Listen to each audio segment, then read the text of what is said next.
नमस्कार दोस्तों, मैं राजीव।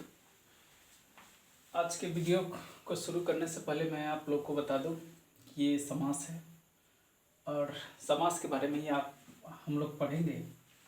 तो कोशिश करेंगे कि अच्छी तरह से समझ जाए। अगर आप समझ गए, मेरा उद्देश्य ही आपको समझाना, आप समझ गए मैं समझूंगा, मेरा उद्देश्य पूरा हो गया। तो पहले है समास किसे कहते हैं। तो दो या दो से अधिक शब्दों के मेल से बने शब्द को समास कहते हैं। देखिए, शब्दों और दो या दो से अधिक शब्दों या पदों के मेल से बने शब्द को समास कहते हैं। जैसे देखिए, रस भरा, रस और भरा दोनों मिल करके बना रस भरा। वैसे ही तो अब चलते हैं समास। तो बता दिए कि किसे कहते हैं। अब समास होते कितने प्रकार के हैं। तो हर एक लगभग बुक में मैंने 6 प्रकार से देखा है, लेकिन मैंने यहाँ 7 प्रकार से समास बताने का कोशिश किया आप लोग को। तो पहला है तत्पुरुष समास, अव्ययीभाव समास, कर्मधारय समास, द्वंद्व समास, द्विगु समास, बहुब्रीहि और नए समास। नए पढ़ेंगे इसको। अब एक एक को हम परिभाषा सहित आपको बताने वाले हैं। सबसे ज़्यादा इम्पोर्टेंट जो है वो तत्पुरुष समास है। थोड़ा सा इसे कारक के चिन्हों के साथ देखेंगे। तत्पुरुष समास किसे कहते हैं। जिस समासिक शब्द का दूसरा पद प्रधान हो उसे तत्पुरुष समास कहते हैं। जैसे चिड़ियाघर, यहाँ थोड़ा सा है चिड़ियाघर, चिड़िया का घर, कौन सा तत्पुरुष। तत्पुरुष समास हो गया। कर चिड़िया का घर, का के की संबंध तत्पुरुष। गृह प्रवेश, गृह में प्रवेश, कौन सा हो गया अधिकरण तत्पुरुष। रस से भरा, करण तत्पुरुष।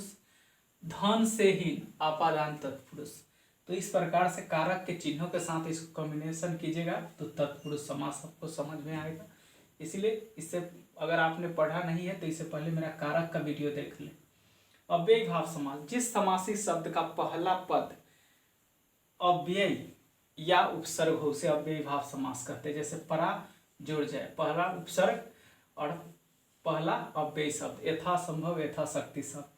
कर्मधारय, जिस समासिक शब्द का पहला पद विशेषण या विशेष हो उसे कर्मधारय समास कहते हैं। गरीब आदमी, आदमी कैसा गरीब।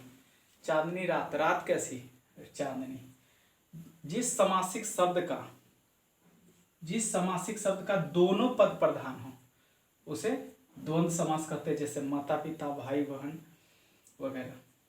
द्विगु समास, जिस समासिक शब्द का पहला पद संख्यावाचक हो उसे द्विगु समास कहते हैं। जैसे त्रिभुज, 3 भुजाओं का योग को क्या कहते हैं, 3 गिनती का शब्द है त्रिभुज।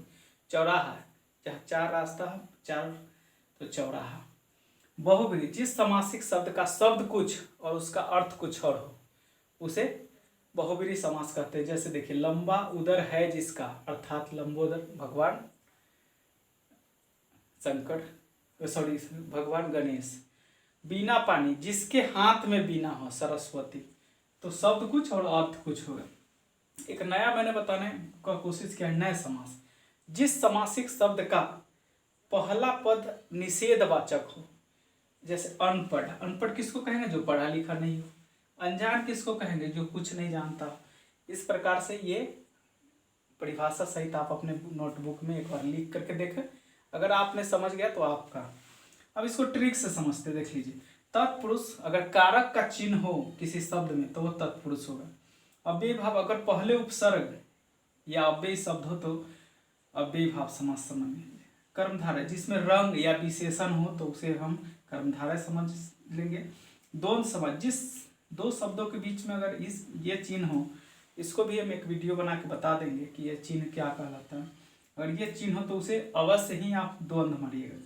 द्विगु समास, जिसमें गिनती का शब्द हो द्विगु, जिसमें भगवान या राक्षस का नाम हो उसे बहुब्रीहि समास, और जिसमें अन या निषेध हो उसे हम नए समास कहते हैं। तो इस प्रकार से आसानी से 2-3 बार मेरे वीडियो को देख करके समझ जाए और फिर तब आप समझ जाइएगा। बस आज के लिए इतना ही। जय हिंद, जय भारत।